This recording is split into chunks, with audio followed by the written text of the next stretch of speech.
بسم اللہ الرحمن الرحیم وصلی اللہ علی النبی الکریم 10 نومبر 2024 آج کا ٹائٹل ہے محبت کے بجائے نفرت۔ میں مراد آباد میں پیدا ہوا، پھر 10 برس بجنور میں رہا، 16 برس دہلی میں اور اب 35 برس سے حجاز میں ہوں۔ حضرت شاہ عبدالعزیز کے فتوے کی بنا پر میں ہندوستان کو دارالحرب سمجھ جانتا تھا اور اس کے قیام کو حرام۔ اسی نظریے کے تحت انگریزی دور میں ہندوستان سے ہجرت کی، پھر ہجرت شرعی سے بھی بلکہ ہجرت شرعی سے بھی کچھ زیادہ۔ یہ معاملہ میری نظر میں اتنا سنگین تھا کہ حجاز آنے کے بعد دوبارہ ہندوستان واپس جانے کے تصور کو بھی میں ناجائز خیال کرتا تھا۔ ایک بار میں بیوی کے ساتھ حج کے لیے گیا ہوا تھا۔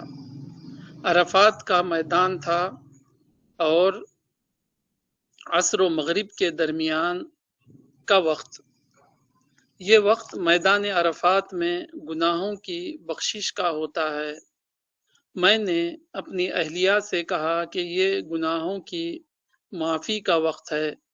سب سے بڑا مسئلہ حقوق العباد کا ہوتا ہے۔ مجھ سے تمہارے حقوق کی ادائیگی میں جو کوتاہی ہوئی ہو اس کو معاف کر دو۔ بیوی نے کہا کہ ایک شرط ہے، وہ یہ کہ تم مجھ کو ہندوستان لے جا کر ایک بار مجھے میرے عزیزوں سے ملا دو۔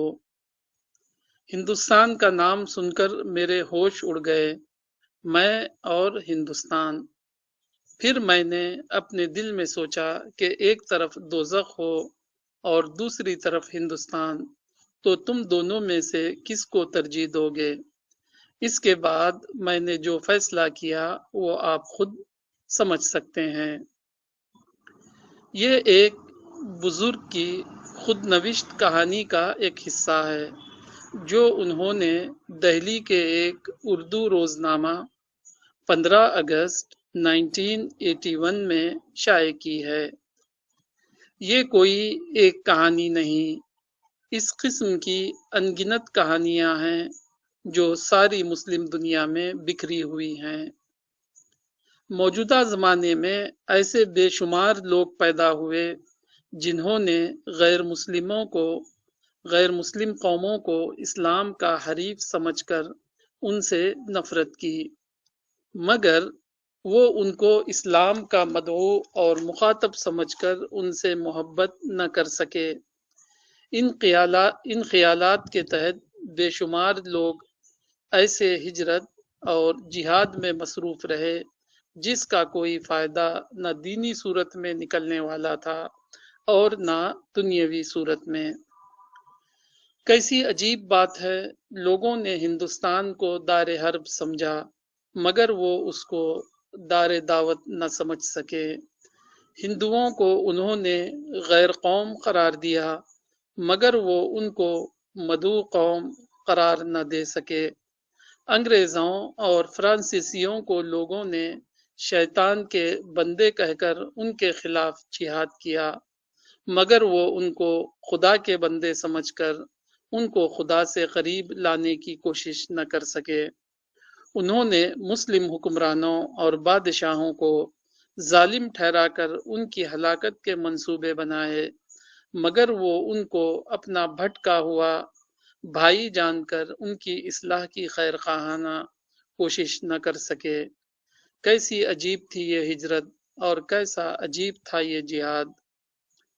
اس عجیب و غریب ہجرت و جہاد کے نتیجے میں اگر موجودہ دنیا میں اسلام کو غلبہ نہ ہو سکا تو اس میں تعجب کی کوئی بات نہیں۔